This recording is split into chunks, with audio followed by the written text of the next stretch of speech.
Welcome back to Arab. Over the last 24 hours, a shocking clip has been making the rounds online, and if you haven't seen it yet, let me break it down for you.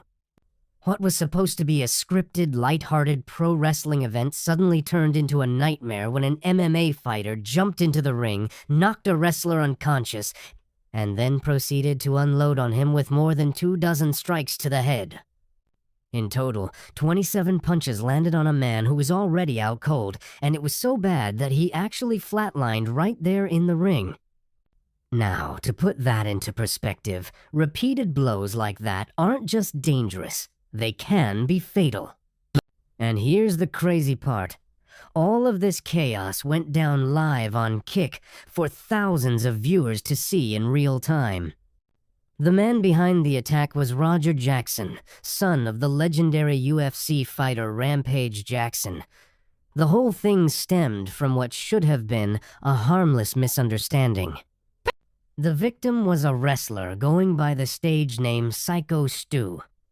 He was playing the role of the heel, the bad guy character in the storyline, and as part of his act, he crushed a fake beer can on Roger's head. Harmless, right? Except there was one major problem. Roger wasn't part of the show at all.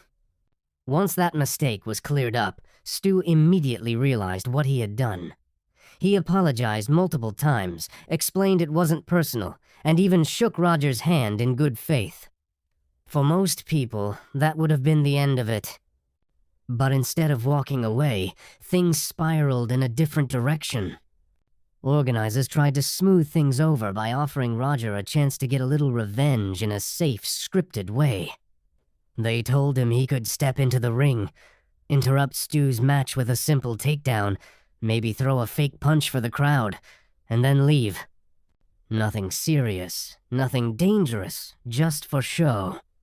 But Roger had other plans. On his own stream, he made it very clear he wasn't going to play along with the script. He straight up admitted he was planning to keep hitting Stu instead of faking it. In other words, this wasn't a heat-of-the-moment accident, it was premeditated. And that's exactly what happened.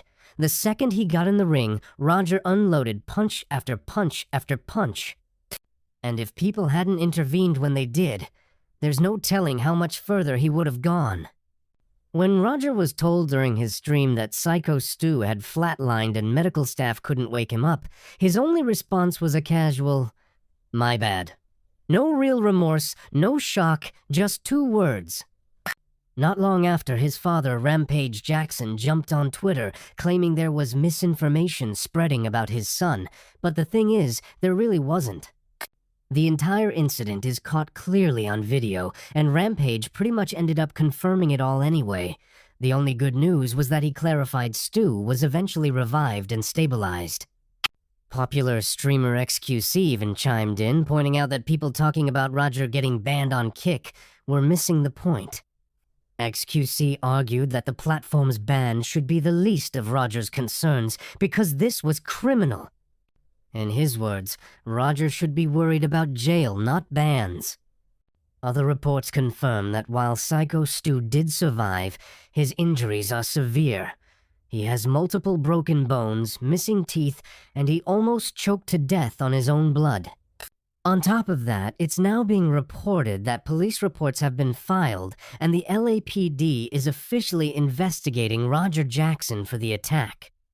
So, at the end of the day, what was meant to be a harmless wrestling storyline turned into a potentially life-threatening assault. And if there's any justice, this insecure, reckless man will finally face the consequences in a courtroom, not just online. Thanks for tuning in to Arab.